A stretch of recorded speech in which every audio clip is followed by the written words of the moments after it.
La molicie. Julio Ramón Ribeiro.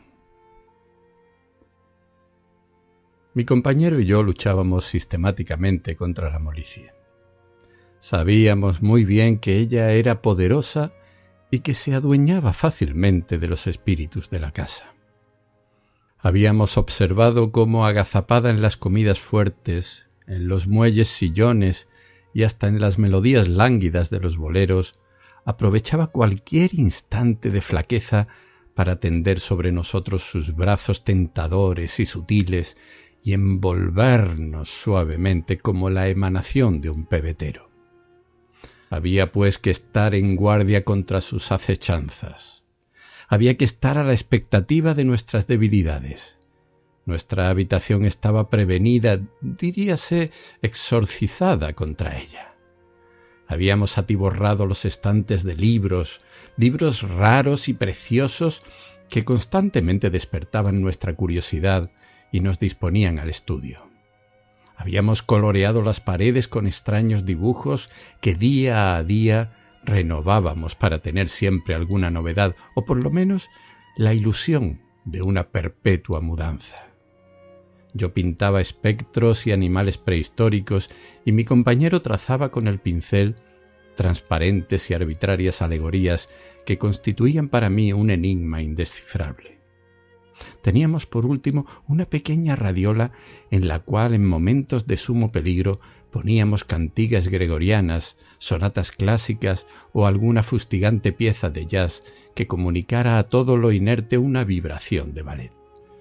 A pesar de todas esas medidas, no nos considerábamos enteramente seguros. Era a la hora de despertarnos, cuando las golondrinas, ¿eran las golondrinas o las alondras?, nos marcaban el tiempo desde los tejados, el momento en que se iniciaba nuestra lucha. Nos provocaba correr la persiana, amortiguar la luz y quedarnos tendidos sobre las duras camas, dulcemente mecidos por el vaivén de las horas. Pero estimulándonos recíprocamente con gritos y consejos, saltábamos semidormidos de nuestros lechos y corríamos a través del corredor caldeado hasta la ducha, bajo cuya agua helada recibíamos la primera cura de emergencia. Ella nos permitía pasar la mañana con ciertas reservas, metidos entre nuestros libros y nuestras pinturas. A veces, cuando el calor no era muy intenso, salíamos a dar un paseo entre las arboledas, viendo a la gente arrastrarse penosamente por las calzadas, huyendo también de la molicie como nosotros. Después del almuerzo, sin embargo, sobrevenían las horas más difíciles y en las cuales la mayoría de nuestros compañeros sucumbían. Del comedor pasábamos al salón y, embotados por la cuantiosa comida, caíamos en los sillones. Allí pedíamos café antes de que los ojos se nos cerraran y gracias a su gusto amargo y tostado, febrilmente sorbido, podíamos pensar lo elemental para mantenernos vivos. Repetíamos el café, fumábamos, hojeábamos por centésima vez los diarios, hasta que la molicie hacía su ingreso por las 3 grandes ventanas asoleadas. Poco a poco disminuía el ritmo de los coloquios. Las partidas de ajedrez se suspendían, el humo iba desvaneciéndose, el radio sonaba perezosamente y muchos quedaban inmóviles en los sillones, un alfil en la mano, los ojos entrecerrados, la respiración sofocada, la sangre viciada por un terrible veneno. Entonces mi compañero y yo huíamos torpemente por las escaleras y llegábamos exhaustos a nuestro cuarto, donde la cama nos recibía con los brazos abiertos y nos hacía brevemente suyos. A esta hora tal vez fuimos en alguna oportunidad presas de la molicie. Recuerdo especialmente un día en que estuve tumbado hasta la hora de la merienda sin poder moverme, y más aún hasta la hora de la cena, hora en que pude levantarme y arrastrarme hasta el comedor como un sonámbulo. Pero esto no volvió a repetirse por el momento. Aún éramos fuertes. Aún éramos capaces de rechazar todos los asaltos y llenar la tarde de lecturas comunes, de glosas y de disputas, muchas veces bizantinas, pero que tenían la virtud de mantener nuestra inteligencia alerta.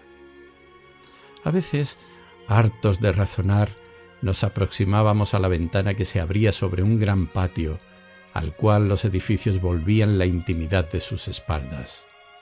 Veíamos entonces que la molicie retozaba en el patio bajo el resplandor del sol, y reptando por las paredes hacía suyos los departamentos y las cosas. Por las ventanas abiertas veíamos hombres y mujeres desnudos, indolentemente estirados sobre los lechos blancos, abanicándose con periódico. A veces alguno de ellos se aproximaba a su ventana y miraba el patio y nos veía a nosotros. Luego de hacernos un gesto vago que podía interpretarse como un signo de complicidad en el sufrimiento, regresaba a su lecho, bebía lentos jarros de agua y, envuelto en sus sábanas como en un sudario, proseguía su descomposición. Este cuadro, al principio, nos fortalecía porque revelaba en nosotros cierta superioridad. Mas pronto aprendimos a ver en cada ventana como el reflejo anticipado de nuestro propio destino y huíamos de ese espectáculo como de un mal presagio. Habíamos visto sucumbir uno por uno a todos los desconocidos habitantes de aquellos pisos, sucumbir insensiblemente, casi con dulzura o más bien con voluptuosidad. Aun aquellos que ofrecieron resistencia, aquel, por ejemplo, que jugaba solitarios o aquel otro que tocaba la flauta, habían perecido estrepitosamente. La poca gente que disponía de recursos, nosotros no estábamos en esa situación, se libraban de la molicie abandonando la ciudad. Cuando se produjeron los primeros casos, improvisaron equipajes y huyeron hacia las sierras nevadas o hacia las playas frescas, latitudes en las cuales no podía sobrevivir el mal. Nosotros, en cambio, teníamos que afrontar el peligro esperando la llegada del otoño para que extendiera su alfombra de hojas secas sobre los maleficios del estío.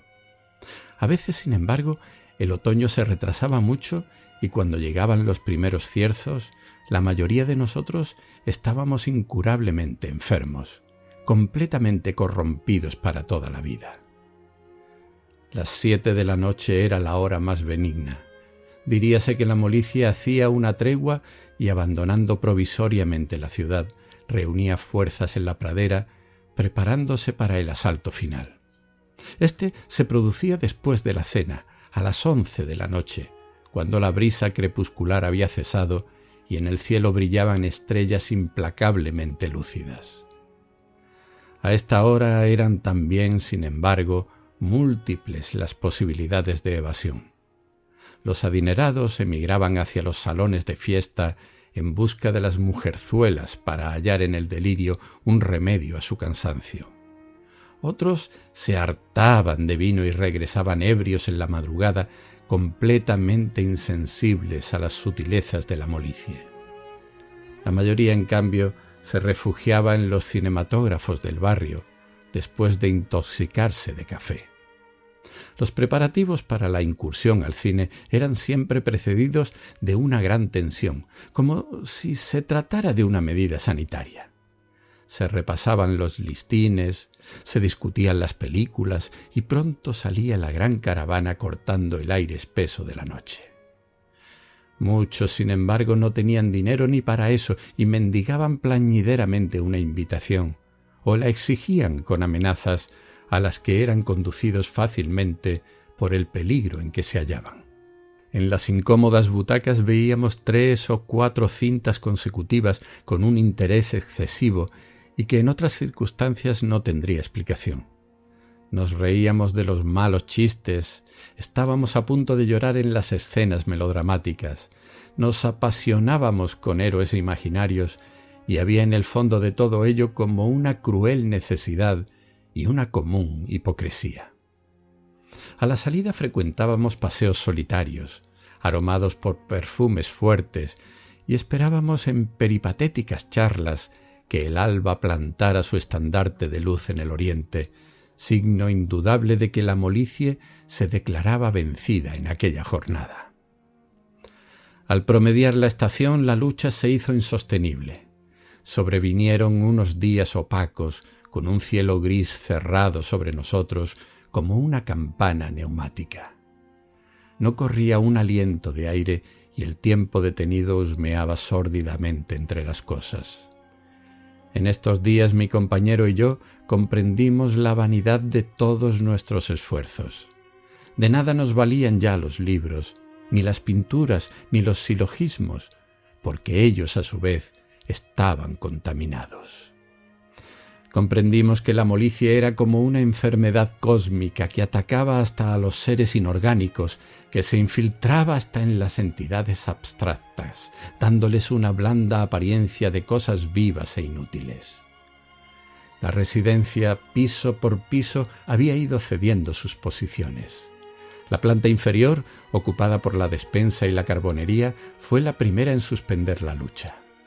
Las materias corruptibles que guardaba, pilas de carbón vegetal, víveres malolientes, fueron presas fáciles del mal.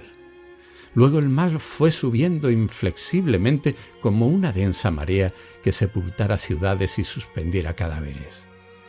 Nosotros, que ocupábamos el último piso, organizamos una encarnizada resistencia. Nuestro reducto fue un pequeño y anónimo cantar de gesta. Abriendo los grifos dejamos correr el agua por los pasillos e infiltrarse en las habitaciones. En una heroica salida regresamos cargados de frutas tropicales y de palmas para morder la pulpa jugosa o abanicarnos con las hojas verdes. Pero pronto el agua se recalentó, las palmas se secaron y de las frutas solo quedaron los corazones oxidados.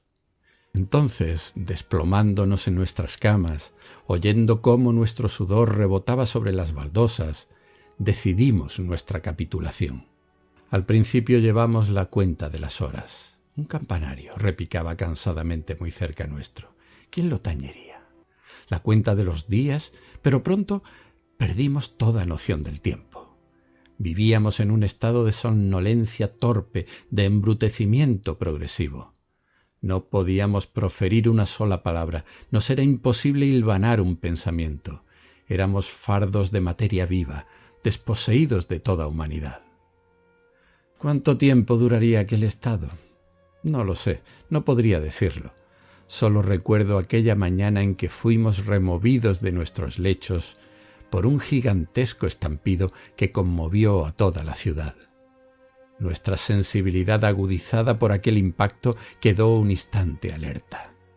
Entonces sobrevino un gran silencio. Luego una ráfaga de aire fresco abrió de par en par las ventanas y unas gotas de agua motearon los cristales. La atmósfera de toda la habitación se renovó en un momento y un saludable olor de tierra humedecida nos arrastró hacia la ventana. Entonces vimos que llovía copiosa, consoladoramente. También vimos que los árboles habían amarilleado y que la primera hoja dorada se desprendía y después de un breve vals tocaba la tierra. A este contacto, un dedo en llaga gigantesca, la tierra despertó con un estertor de inmenso y contagioso júbilo, como un animal después de un largo sueño, y nosotros mismos nos sentimos partícipes de aquel renacimiento y nos abrazamos alegremente sobre el dintel de la ventana, recibiendo en el rostro las húmedas gotas del otoño.